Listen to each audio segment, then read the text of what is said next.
অবৈধ আওয়ামী লীগ সরকার বাংলাদেশ জামাত ইসলামের নিবন্ধনে বাতিল করেছে।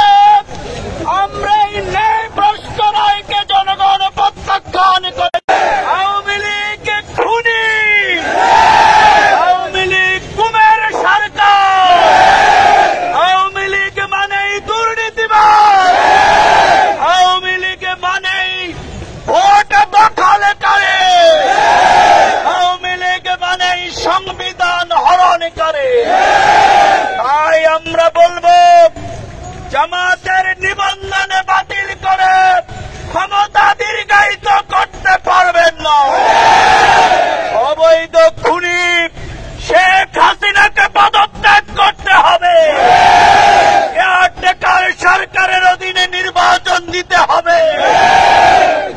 পুলিশ দিয়ে আন্দোলনে দমন করা যাবে না, গুলি করে আন্দোলন দমন করা যাবে না, জেল জুলুমে তুলে নিতে হবে।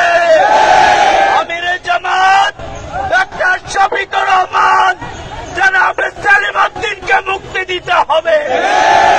এই অবৈধ সরকারের বিদায় না হওয়া পর্যন্ত আমাদের আন্দোলন চলবে। তাই দেশব্যাপী জামাতের ডাকে আগামীকাল থেকে আবার যে অবরোধ চলছে সেটি শান্তিপূর্ণভাবে বাস্তবায়নের জন্য আমরা উদাত্ত আহ্বান জানাচ্ছি। আমরা আওয়ামী লীগকে বলবো এখনো সময় আছে, বিদায় নেন, না হলে গদি থেকে টেনে হেসড়ে নামানো হবে। এই আদালতেই আপনাদের নিবন্ধন একটি অবৈধ হবে। এই শান্তিপূর্ণ এই আন্দোলনে দেশব্যাপী সবাইকে অংশগ্রহণ করার জন্য উদাত্ত আহ্বান জানিয়ে অবিলম্বে জামাত সকলে সংসদে প্রতিনিধিত্ব করেছে, গণতান্ত্রিক আন্দোলনে দেশ জাতির জন্য ভূমিকা রেখেছে। অবিলম্বে জামাতের নিবন্ধন ফিরিয়ে দিতে হবে।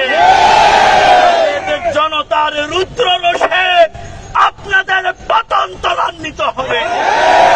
সবাইকে আজকের এই শান্তিপূর্ণ সমাবেশে মিছিলে অংশগ্রহণ করার জন্য ঢাকাবাসী এবং দেশবাসীকে শান্তিপূর্ণ আন্দোলনে অংশগ্রহণ করার উদাত্ত আহ্বান জানিয়ে আজকের সমাবেশের কার্যক্রম এখানে সমাপ্ত ঘোষণা করছি।